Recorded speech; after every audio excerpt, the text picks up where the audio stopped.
Many families went months or even more than a year without seeing each other due to the pandemic. But people who have family living in other countries have had to wait even longer to see their loved ones in person.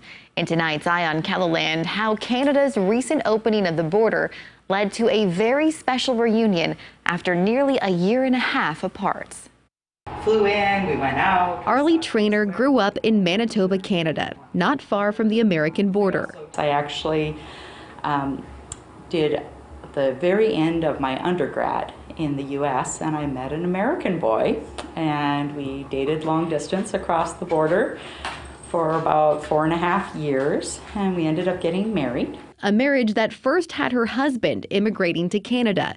But then in their early 30s, they decided to go back to school. We applied on both sides of the border, me for MD and him for a PhD. And we both got in the U.S. So we immigrated back to the U.S. and have been here ever since. What did your husband do in town here?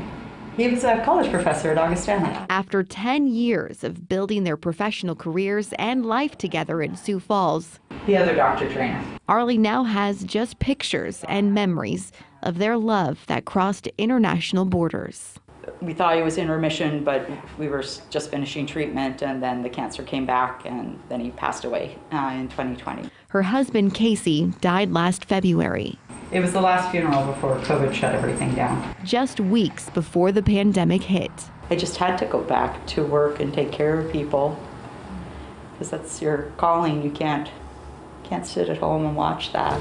As a doctor in Sanford's emergency room, Arlie spent her first year as a widow on the front lines of the battle against COVID-19. It's been very hard this year for me personally, but also challenging professionally, and your heart just breaks as you see so many family members going through because of COVID what I went through because of cancer. Watching countless other families lose loved ones too soon was an all too familiar feeling.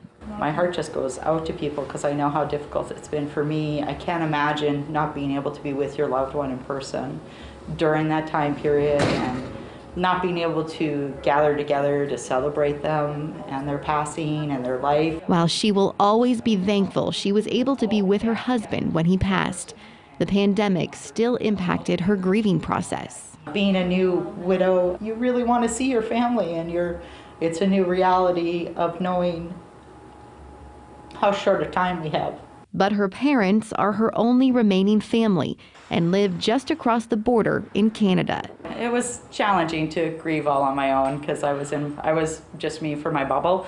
My mom was supposed to move in with me for a period of time, but then the pandemic hit and she had to get back to Canada, so because they were closing the border. When they said their goodbyes back in March of 2020, neither of them had any idea it would be for so long. This is us Zooming Thanksgiving. While her parents learned how to Zoom and FaceTime, seeing each other in person wasn't possible while the border remained closed to travelers. I've been waiting and watching for, well over a year now, waiting for that to occur so I could go visit. Then this July, Canada announced it would be allowing Americans to travel into Canada starting August 9th.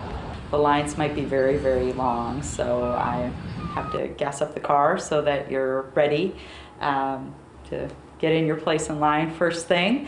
I've been waiting a long time to be able to see my folks. Hundreds of people waiting to see loved ones in Canada filed through the border crossing that first day, and Traynor was one of the first people in line at the North Dakota border. I am just so excited to have my daughter here. Oh, I can't believe it. Then that magic moment finally came, the chance to hug and hold on to her parents in person. I'm Artie's dad, and we're sure very happy to have her with us these days after this long, long wait. A reason to celebrate after a year of so much heartache. This open border finally bringing some joy. We're so excited to be back together.